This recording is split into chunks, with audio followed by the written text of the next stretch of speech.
we krom ye nsia sansa aba no epaye wo baabi etiripo makomako ensia na sisi o ma qualifier ye beka se efe toso mienu no ye hwe de susade bode hu no beko Ghana man panya Alhaji Mahmoud Bawumia wonu di kan eye Canada compra kwa Japan etoso mienu ne miensa so no eye owura lankwadwo kyerematen ne nan so eye owura fiye akoto enum eno nipa mienu ne boss so eno eye Francis Adenimo eno owura boate agako na sisi ana akoba ni sem na chese bobu sumi ni mu no owura boate agako Francis Adenimo abatoa bekoso de amom mienu ne yayimu baako e de akoka enan no ho na afi no November 4th no omakoto ayimu baako na abatoa no eba na wieye atie no tie kiase wedi ka abofno eye ofiachi eni abofno nanso wedi abofno bam papa jese anya asem ketwa MPP amanyekuo ni de nkrata aba montene eso ene da ya na ensam a omatwade agusuo no tie wamu ekire mu se we no eye ni sodi a wonom ekire de akire atotodurani ntira kukudamfo a mo hye emma special electoral college eye election no eba so enti eye super delegate conference no wo pesa wo dane na eno na mekan ma ne nyi wani so sinwantan na wo konkreta ni mo mutira mu se New Patriotic Party MPP amanyekuo no yani asopa atotoro ni ani ntakukuda mfa mo hwa ye ma abatoa yi eba so asumdue mu a ene ye nyina no yetimi ahunu baabi a enoma SB ekọ enrada no eye edamemenda osana bosum da toso aduonu ensi afimpino ne aduonu miensa abatoa no ene ba eba so abatoa ne ba so no mobo mo moden obia ye na famu die ehwe se de nhye ne ko papepe enti abasubodi abiam ne ye de kodi ama badwako e pa wonom se wo mo hye abatoa no dwumade ntotoya so ewa amanyekuo no mekira presidential election committee no ena afi electoral commission so ye bonaba so a police fo so monyim samba ne mutu wo ho mobo mo moden afei eye nsam twerefo mo so mobo mo moden pa mo na ma ye hu de ekoso wo mantamu bia ne abatoa no empesua so bia yadamase afi wo muso wo gina ye no mo pritumi no so ye do mo nyina ase atu ayin ne asi ayin delegate ye bom abaso maya ade afi akitafo mo so ye bom nyina mabaso o ma mu ni mu nyina wo bia ode na adwiri ni mu de ne susu ye edidi abato ye chi ye da mu nyina mo ase afi de toso biem ye ma wonu mo mudi kunim ni nyina trinkwa mo gina ya mo prayer mu nyina mudi kunim no ye ma mu trinkwa sa munyina soso madia atum abato nsusu aso ye de baaye obi enkotwe abo ka cement me ho aseme de kokot ne ade ose o musa ncha de nanso obo munyina mabaso we kura no mo mudi ntwa ne nyina obo mabaso sanse obi a fiti enra besi sabdei ye nti chechire jami bia asem bia tuedie wo mo ebo munyina mabaso no ma munyina mo etire enkwa mo kira mpa se New Patriotic Party amanyoko ndie kemma mi ka bia tiase pa mo piafo ebiem ewo musasa abatoɔ no ekɔ jojo so de na so eyade asem miaye ba ko mienu miensa bi wo no ma huriye ema no home so ho metem wase kɔ so ho no ma ene otum se mogya kora prabi ni mo ene adeade eno yenka nhye ye mekata so ye babie so ama obi ahunu enu nti amanyoko ni mpanyifo ene nhye wei agu akwa mu enipa maako enan a wo mudidi suoi uhye amamra yetintima ye de New Patriotic Party amanyoko ni mu a ho bra article 10/7 any clause 5 no ye behia nkrofo wei e discipline committee for akache Owura Raphael Patrick Safo Owura Charles Dochi Yaw Ado Owura Musa Sulemana Owura Hobson Adoye ye hiamu nyina mo discipline committee na esanse ye husemfonyini bi ekọ edi akotene ewa abe fontentan so a chese we mfonyini ehu ye ne nioma ye ehunu no ema yesusu bibi se abatoɔ no amia ye bi wono ma huru ye ekɔso no mo musafo yi ene yesusu se na mosoma ne baaye nti ye behia mo na ma ba yi mu ho ano we ayanhyehye a ewo Ghana anase ewo MPP amanyoko no amamra ni mu article 3 clause 5 and clause 8 no wose saa no ma chise de ato wo ne mo ena afe kura so hwe article 4:7 nso a wose ewo ho ebiem owura ye fa ne se onimonyamfo kenedi akompre ko Japan ewo no so kura no wa pre eye frankatubre no ebie no wono so yehia no discipline committee esanse meba esanse wono so ewaso be yi nsam bi ano efa eye atiatia wopese wotie ewo eye empanyufuo bi wobobo omudin ewo emfonyini bi eno so edi ahim ewo abefontentan no eso na MPP amanyokuo ne de ye be ya fam de ahwese be makamam ka be ya adwuma enu nti obi biara wo ma batwa yi babi eye si1 bia no ye betwe se afre na mena ba betekyerem otekyerem na ento asomu nia woye no sabi eye aniamo ne sede a ene ono so ye behwe ne ya twena so sede tie na efata duane nsase nkrata ya se eye twetwerefo panyi de Manu Patriotic Party amanyokuo no wura Justin Kodua Frimpong eno de aba enti nipa be senum samina okasei MPP fo ato mo sa afre wo mo efa won mabato a ekoso no ehu na mami komanim ewon semfofro enso emu MPP fo mo super delegate conference ni mo an yegina obomofo ne de ne nam ewo apaso tie betiti bia repa mo dwade o mapini ho owura ankane no ye Ghana man panyina pempe yi ndisi amanyakuo no atoaba ayi no sa fimpino ne aduonu na wonkro mo franka ma omo ayi owura John Dramani Mahama na waso wansam kakraka edifa MPP fo omo abato omo koto no enra dan ya ho ene aso wonka Ghana fo aye krado omo patie wasi yo waka de ene ofiri asie sei we okotra be fo ntentan so hwani mu krata no so Facebook ene obo atodwe digu ho tintim sem we nyina digu ho wo kira mu se said what na making candy ama yo dabi said the normal sibi kwa die ya daddy pefe se MPP amanyokuo no asa ye ba no sebi mpraduasa abatuo mu finchim kroye na amo empe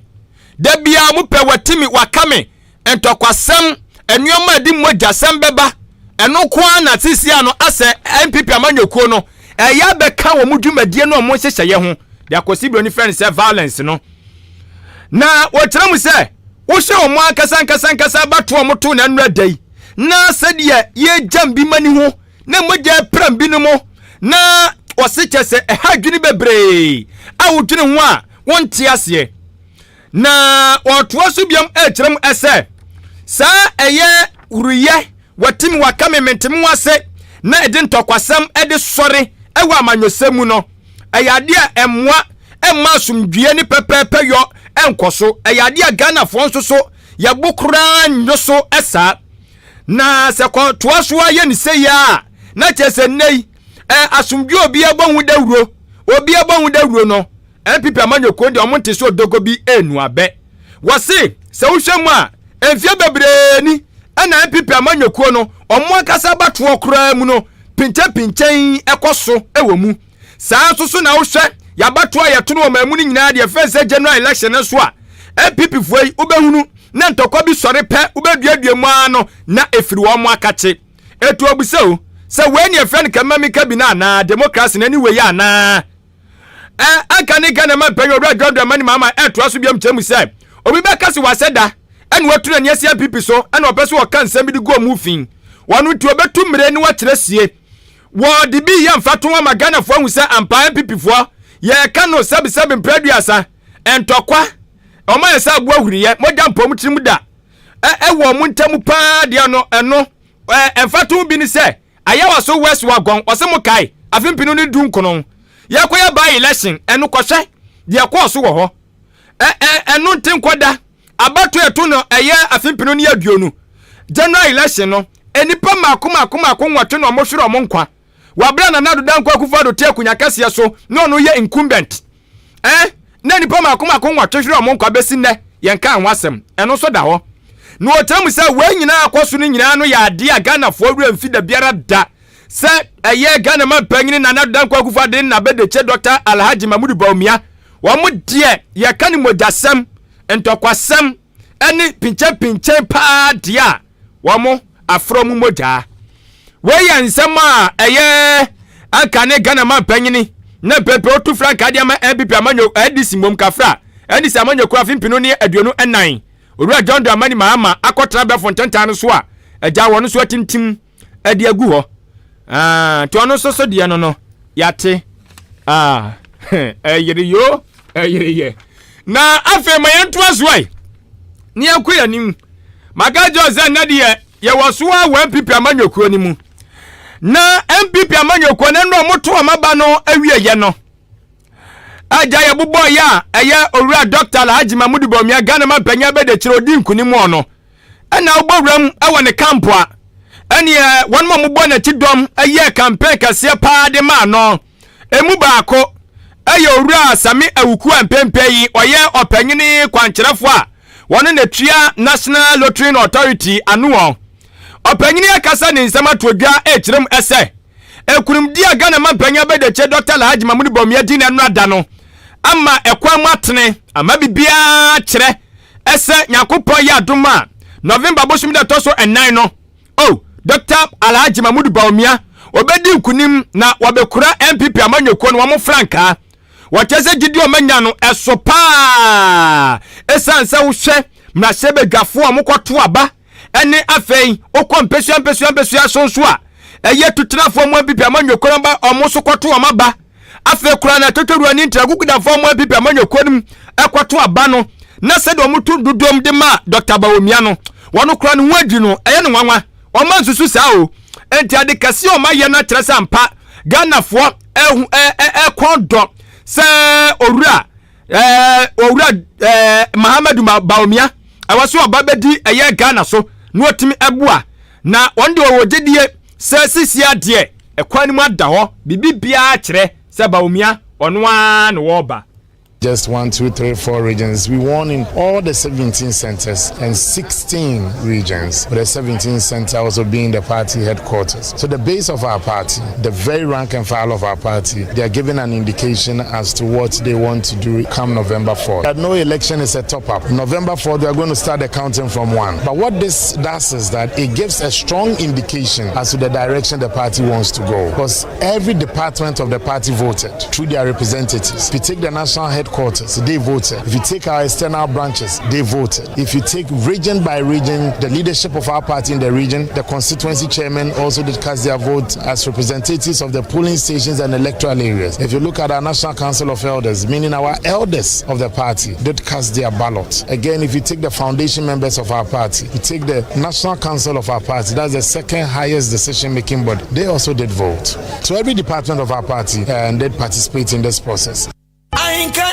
FM. Na jese babia mantem dunsia no Bawumia fa babia mantem dunsia babia wo faaye sentence no so a anasa bia omkoto aba na yema akomaku dunson omodo omo national headquarters ne kan ho dunson no so nyina sentence ne nyina so Bawumia faaye etu o chese we de aye clear se nsuo toye no na so wada ahomatinto wante wani ehunu a ade chen ya wo sori won se fomafo na owie no oto aso biam no kire mu se owura Dr. Alhaji Mahmoud Bawumia ewo mu sa ese wadi nkunim de na so no we nkunim de wadi no kire sa mpa ne campaign team no wo mu bu adwuma pa ya adwuma sombo na adwuma so mo ye no aso abapa wo sere ese won mo Dr. Bawumia ti dom no mu obia kwaye no komse bia wo mu nyina sa nto aso mu adwuma den sa sadia beya omani suade hunu mo pese mo hwe no mo boa ema Bawumia kura pipi franka no enu betimi abamu osese anu mmamu dia ene obi biara nso ni wono ma woje na home ayese mirikatuo no. I see this as a reward and as a testament of hard work of Team Bawumia. But as I keep saying and as I have said, this means that more work will have to be done. I have it feels good to win. So you always have to work hard to make sure that you win. And every member of a campaign team wants to be winning. And I believe that Team Bawumia can also do more to make sure that we will set a target for ourselves again come November 4th. And we hope that we should be able to clinch that. Na ne kura mu no ana owura Sami Awuku edi tudwa esre ese se wo ye Bawumia etitani a ekunimdie no de di kan na aba no kese pa no ye November 4th no enti sisi an mo obia ankoye dede obia anka na no mpado na obia anya sahwe nsi ye no ai ne nyina ye na musa na afi November 4th nyakopon ya adom na se Dr. Bawumia di nkunim a afi dede no ya ye ne kakra na no so atimi aboa na wasere ase won mo madi ntwo no ma obia kwese o medie agya ya to atia mintino sabio medie me mfa me hu nsem amanyekoni ebia mfa me nsem ose da bi obesere pa se nka bom ni tie ayade hu hia won bebre to obi a wadi ntwo ene o mo madi nkunim omu nyina ntoato adwene no mo nka omtuma mom amani no mu se omotamfo kase wa abatuo mu NDC amanyekoni mbom anyo omo MPP for. But let me once again use your platform to call on all supporters of Dr. Bawumia that this is a family contest. It's not the time for you to cast in windows. It's not the time for you to run down your colleague, your brother, or somebody who supported another candidate. We still have to once again come together, even after November 4th, to work as a team to deliver victory in 2024, come December. Our biggest opponent is the NDC, not amongst ourselves. And that gives me the joy and hope that with one united front, after the primaries and the whole of this primaries done, we have our way cut out for us. Opanyina wotin nkan pempen wono ene yo opanyine kwankyerefo ede Emma National Lottery Authority NLA wono osanso eka Bawumia ne campaign team no party asanya asemketo Bawumia kofa ne forms no kro ne kofa ye owura eye same awuku ena wate eye ne nka no na mayenna ye naboafo asie Kofata Motors eye enei eye dwumaku a wanum ehye eboa se de be ya wo hyen no ebetimi anya ahoden mapa enei ehyen ahodo na beba no se wanya eye ne bodies na spare parts no de ahoden a wo ye ya na edwirga na esen etu hyen emfa wo ne hyen bia wisu se V8 bi na wisu se eye Toyota bi na wisu se eye Sonata bi na wisu ka bia de hiane se ye hyen eye ka ne nko de o de fabra ya so ye ho na wo de bia o ka tai na enye bia engine na asai edien oba be ka kire yen ye benya bi enso e de amaw we na ebe che enso e de amaw pa Kofata Motors eno no wadaruma ni de no obuo kwase atena kase no wankrabupuni mantamu o hwehwe yen ewo eye abosio kan ehonma abosio kan spare parts yihonma market wo na wabetu yen ho na afi no so waba beje wakade ebetumi aboa ma hyen no etimi edi akone aba ama ho so atowo mepacho ni de no obuo kwaso bibia ni a anase nkyeremu bia na woni yen abonkomo ewo frenko ntabudi no eye 0302 6896 0302 689689 Kofata Motors no ene won mo nkomo emame animanimu ya na sanso so ena Jubilee Hospital so ya da won masene abo won abaso me pa cha Jubilee Hospital ya sabia mapa oba kotokum patam ya yadeatum na ehwonom na atwetwero ne ani ntini so obibia empom edodo ne pe otumirika ekosan so duro no ma ekrofa show wonom ma mo eje ayareswa no omo obia ye wonom da muni nyina donfiri bia beko bia no wonom ewo ho yade bia edidi oni padua mfiti utiri bepem na ase wo de kodan wonom behwe no ma swa no ede ama mfidie yi ne yade abegu wonom achesanya asemketwa abafu mfidie ni bi ebeye nhwehwemu ayi ba bia yade no ehye de abasisi a ne yetimi so ahwe ama wanu aduro na ho atimi atɔ si ya hwe wawie ne ma wunuro no ye nkyerema ase kwa abonten kɔtɔ mepacho ye honom ano ye kyerema no na wuji wunuro de hia so kwa behwe so anom wanya hotɔ eno ano no enu achi mepacho wo ye oba wa fafura tutumirika Jubilee Hospital ko na afi wonom so enhwe mwawo ema onimdie ne nkyerɛkyerɛ betumi aboa sɛ de be ya wawo mu no unkonya ha bia enso so ewo mu o enu achi abofra nyankopɔ ya adom no ɔsoɛ wasomdwe mu a ko Jubilee Hospital no mount tete ne nimdie esansa abofra no oni ahoɔden saa enti wanya nimdie betumi ade akurokura no na ɔma na aduane ɛsɛfata wanhwa na ɔhaw bi akɔba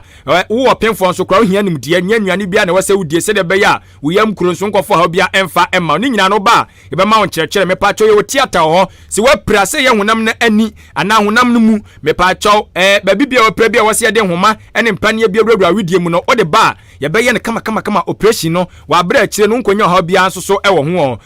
mepacho pemfo bra na awo aka wi yenye wawo esanse ya hanom no eya awoje free wo ba ebeje wawo ama ho enso atimi ato kama awo free no